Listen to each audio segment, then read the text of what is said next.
cuánto, creedme. Lo dijo un reviejo, a quien un lobo le diera una dentellada en un ojo, tuerto, con la oquedad al descubierto, que en cuanto se descuidaba, era aliviadero para las moscas que allí defecaban. Ofrecía un impresionante aspecto. Él, tras un calculado silencio, bailando su único ojo, quizá la danza de la muerte, se dispuso a hablar. El reviejo hacía tiempo que se decidiera a conmover el ánimo de los más desiguales escuchadores, para así alegrar con apenas esfuerzo su siempre insatisfecho estómago, a costa de irse por los pueblos, contando el mismo inquietante suceso, convirtiéndose así en una especie de crónica ambulante de lo que aconteciera en uno de los lugares más apartados de las tierras altas de aquella región norteña. Tras eructar el colmado plato de alubias que le fuera servido como pago a su sobrecogedora historia, riéndose para sus adentros de los desencajados rostros que se congregaban a su alrededor en la taberna, dijo con voz ahuecada: le cortaron la vena, que no sé cómo se llama, así, de un tajo. El Mauro sangraba como un puerco, que era lo suyo. ¿Y no gritaba? Con alaridos bestiales. ¿Y el Marcelino? El Marcelino, enloquecido, recogió la sangre. ¡Qué chorro, por mi bendita madre! El reviejo, que hizo un gesto a la aterrada posadera para que se le acercara más vino, dejó que un agobiante silencio, que fue como una garra en la que se sentían asfixiarse, se apoderase del lugar. La mujer, escalofriada, casi a saltos, temblándole todo el cuerpo, le llevó el vino solicitado, volviéndose rápida a parapetarse tras unos barriles, en donde no cesaba de hacerse cruces. Sigue contando. El reviejo, no sin antes mirar de reojo a quienes acababan de entrar en la posada, que se hallaban cerca del fogón, como ajenos a lo que él contara, prosiguió: el Marcelino, cuando al Mauro le quedaba poca sangre dentro del cuerpo, para que no se le muriera del todo, cosa que no quería que ocurriese antes de hacer lo que se había propuesto, le taponó el tajo con un puñado de hierbas y le obligó al Mauro a beber su propia sangre. ¿Su propia sangre? Al Mauro, que ahora estará requemado allá abajo en los infiernos, el Marcelino le arrancó el puñado de hierbas que se le habían pegado al cuello en cuanto no dejó ni una gota de su sangre en el caldero. Cristo, el Mauro, como en una matanza. El Mauro no tardó en irse en compañía del diablo, más de lo que yo tardaba en despachar a una buena moza en mis tiempos de garzón. ¿Cuál fue su último suspiro? Suspiro, señora.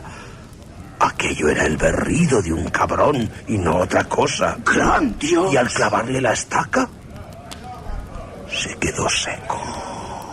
¿Le enterraron? No en el Camposanto. Fue en la ruina. Y queda contado tal como aconteció. ¿Y si el Mauro vuelve? Es que hay nacido con la sesera tan trastornada como para quitarle la estaca. ¿Y esos posadera quiénes son? ¿No parecían escuchar? No sé quiénes son, pero las sombras anidan en sus caras. ¿Se quedan? Y el reviejo observó atentamente a los desconocidos con su único ojo, que parecía el de un halcón tuerto. Pero aquellos hombres, sentados de espaldas al fogón, solo eran dos manchas negras silueteadas por las llamas. Puede que se queden. Veré qué quieren. La posadera se acercó a los extraños. Ya pueden perdonar. Pero lo que contó el tuerto me puso la cabeza hueca de todo lo que no estuviera relacionado con el Mauro. Ese monstruo que en esta región a tantos les arrebató la vida. Hasta niños. Pero el Marcelino que le sorprendió en su casa cuando ya se bebiera la sangre de sus 3 hijos, ayudado por los del pueblo, le hundió en los infiernos. ¿Qué desean? En el rostro de la posadera no tardó en haber temor. Un temor que aún hizo más profundos los surcos de sus arrugas, que le desorbitó los ojos, en los que se apagó el color de la cáscara de las castañas, que afiló su nariz, a la que se le achicaron las carnes, que le abobó la boca. Los desconocidos, de pronto, se habían levantado, cayéndoles con angustiosa lentitud las capas.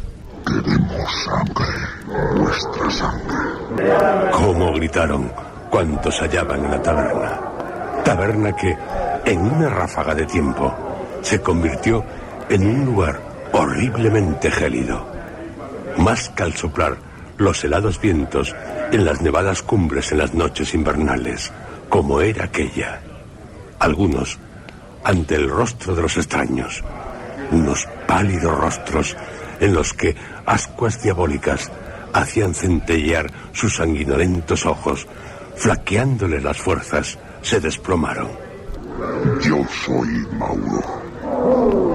Y este mi amado Julio, quien de regreso de unas lejanas tierras, al enterarse de lo que me hicieran un puñado de estúpidos, se aprestó a quitar la estaca de mi corazón, dispuesto a que le clavara mis colmillos en su cuello, para así seguir gozando del amor que nos había unido, antes de convertirme en lo que soy, desde que tal cosa decidiera el mal, encontrándose el ausente. Y yo, Julio, ahora soy como él, como Mauro, y vosotros seréis nuestros fieles siervos. Mirad mis afilados colmillos.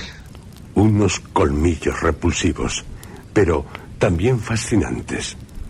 Los de la taberna supieron cuál era el propósito de Mauro, así como el de Julio, que también hizo una exhibición de sus dientes más agudos, con unas puntas como las de las navajas más afiladas. Y gritó Mauro: ¡Entra!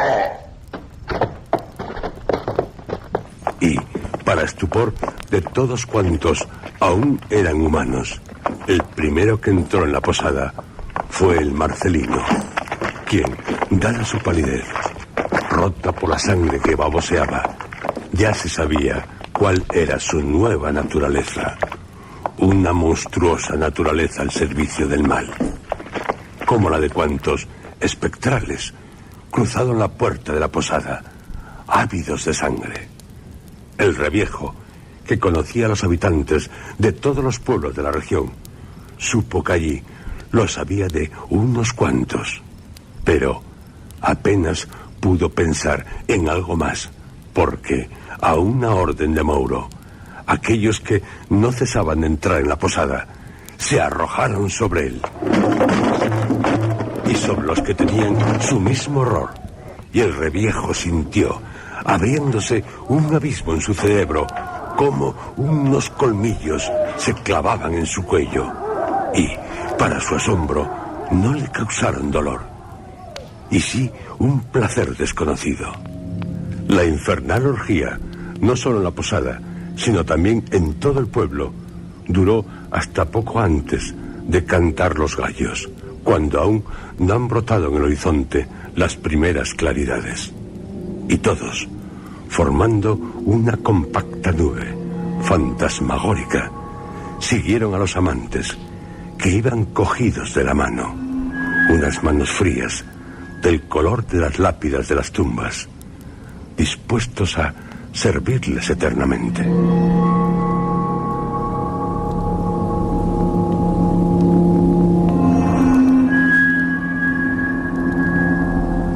En la ruina, hasta que la noche volviera a cubrir con su velo aquella región, buscaron refugio en las tinieblas de los sótanos, no sin antes contemplar gozosos cómo Mauro y Julio, que seguían cogidos de la mano, descansaban en un gigantesco ataúd, cubiertos por las capas, con ríos de sangre manando de sus bocas, resplandeciendo de hermosura.